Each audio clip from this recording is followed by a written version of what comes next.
এতিয়া সকলোতকৈ ডাঙৰ সমস্যা যিসকল পৰীক্ষাৰ্থী আছিল তেওঁলোকৰ কাৰণে সকলোতকৈ ডাঙৰ সমস্যা হৈছে যে এজন প্ৰাৰ্থীয়ে বহু পদত নিৰ্বাচিত হোৱাৰ ফলত বহুতে উত্তীৰ্ণ নহল কোৱালিফাই নহল আৰু এই সমস্যাটো সমাধান কৰিব লাগে। এই সমস্যাটোৰ বৰ্তমান সময়ত এটাই উপায় আছে আৰু সেই কামটো চৰকাৰে 11 মেৰ আগত কৰিব লাগে।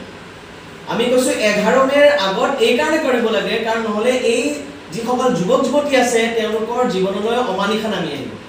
11 মেৰ পূৰ্বে চৰকাৰে ৱেটিং লিষ্ট ঘোষণা কৰিব লাগে।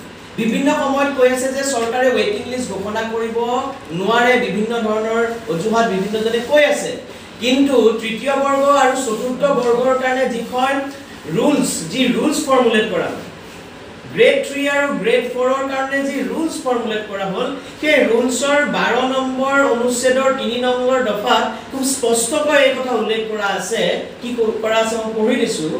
In the event of the commission being unable to recommend sufficient number of candidates to fill up all the vacancies in a year, এবছৰৰ সৃষ্টি হোৱা ভ্যাকেন্সি বিলাকৰ ক্ষেত্ৰত যদি sufficient candidate নাথাকে তেন্তে কি কৰিব লাগিব? It shall in consultation with appointing authority repeat the procedure of recruitment for recommending a subsequent list. এই যে subsequent list খন আছে আইন অনুসৰি আছে যে subsequent list এখন থাকিব লাগিব। আমি এটো সময় কৈছো যে 11 মেৰ পূৰ্বে কামটো কৰক।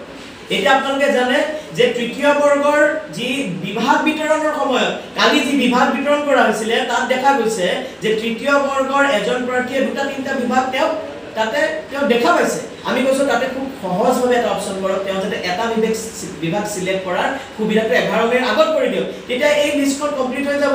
তাত এই কথা স্পষ্টকৈ ওলাই যাব যে 11,000 যি ভ্যাকেন্সি আছে সেই ভ্যাকেন্সি ফিল আপ কৰাৰ কাৰণে সাফিসিয়েন্ট নাম্বাৰ অফ ক্যান্ডিডেট নাই, পৰ্যাপ্ত নাম্বাৰ অফ ক্যান্ডিডেট নাই।